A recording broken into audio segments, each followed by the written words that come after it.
Hello guys, welcome back. So നമ്മൾ Kerala Blasters ഇന്നത്തെ കളിയിൽ നമ്മളെല്ലാവരും പ്രതീക്ഷിച്ച പോലെ നമുക്ക് ഹാപ്പി ന്യൂ ഇയർ അല്ല സാഡ് ന്യൂ ഇയർ എന്നിങ്ങനെ പറയും.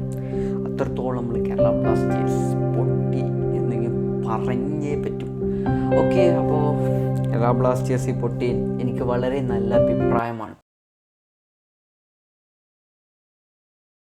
അതിൻ്റെ മുന്നേ നമ്മളൊരു ലൂണയുടെ പെർഫോമൻസ് ഒന്നും എനിക്ക് എടുത്ത് പറയേണ്ടതാണ്. നമ്മളെ ലൂണയുടെ പെർഫോമൻസ് സിംഗിൾ. പിന്നെ നമ്മൾ ഏറ്റവും കൂടുതൽ കളിയിൽ മിസ് ചെയ്തൊരു പ്ലെയറാണ് ജീസസ് ജിമിനസ്. വാവ്, അദ്ദേഹത്തിൻ്റെ ആ കളി, സെറ്റ് പീസുകൾ ലൂണ നല്ല പെർഫോമായി കളിക്കുമ്പോൾ ആ ജീസസ് ജിമിനസ് ഉണ്ടെങ്കിൽ ഒരു ഗോളെങ്കിലും അടിച്ചിട്ടുണ്ടോ? നിങ്ങളൊന്ന് ചിന്തിക്കുക, എത്ര പോലെ ഹെഡിങ് ചാൻസാണ്. ആ നോഹാസദോയിൻ്റെ പകരക്കാരനായി ഇല്ലല്ലോ, എന്നാലും ഹെഡിങ്ങും ഫിനിഷിങ്ങും നമ്മൾ ജീസസ് ജിമിനസ് കിട്ടില്ലമാണ്.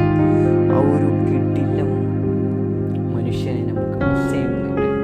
എനിവേസ് ആ കളി അത് വളരെ വളരെ മിസ്സിങ് ആണ്. എനിവേസ് ഈ കളിയിൽ വിജയിക്കാനും ഞാൻ ഇത്ര സന്തോഷിക്കാൻ എന്താണ് കാര്യം? ഇതിന് പിന്നിൽ എന്ത് രഹസ്യം? നിങ്ങളിപ്പോൾ ചിന്തിച്ചിട്ടുണ്ടോ? കേരള ബ്ലാസ്റ്റേഴ്സ് ഇപ്പോൾ ജയിച്ചാൽ എല്ലാവരും പൊക്കിയിട്ട് കേരള ബ്ലാസ്റ്റേഴ്സ് കോച്ചാണെങ്കിൽ കേരള ബ്ലാസ്റ്റേഴ്സ് മാനേജ്മെൻറ്റ് എന്ത് കേട്ടോ? നമ്മൾ ഈ മുഹമ്മദ് അനസിൻ്റെ എതിരെ വിജയിച്ചപ്പോൾ കേരള ബ്ലാസ്റ്റേഴ്സിൻ്റെ മാനേജ്മെൻറ്റ് കോച്ചിനെ തപ്പാൻ ശ്രമിച്ചിട്ട് പോരുന്നില്ല എന്നാണ്. ഇത് മാങ്ങത്തോലി കേസ്. അപ്പോൾ ഈ ഒരു തോൽവി നല്ലതാണ്. ഈ തോൽവി ഉണ്ടെങ്കിൽ കേരള ബ്ലാസ്റ്റേഴ്സിൻ്റെ മാനേജ്മെൻറ്റ് കോച്ചിനെ വാങ്ങാൻ ശ്രമിക്കുകയും ചെയ്യും. എനിക്ക് ഏതെങ്കിലും ഇപ്പോൾ താൽക്കാലികമായി കോച്ചിനെ എടുക്കണമെങ്കിൽ ആ കോച്ചിനെ ഇരുന്നാൽ കാലാകാലം വെക്കും. ഓക്കെ, ആണ് കേരള ബ്ലാസ്റ്റേഴ്സിൻ്റെ സൈഡ് റിയാലിറ്റി.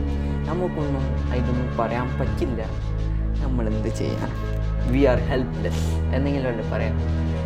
ഞാൻ പറഞ്ഞത് എന്ത് കുഴപ്പമുണ്ടെങ്കിൽ താഴെ കമൻറ്റ് ചെയ്യുക. ഓക്കെ, നിങ്ങൾക്കും പലർക്കും പല ഒപ്പീനിയനാണ്. ഈ തോൽവി ചെയ്യും. Okay, by.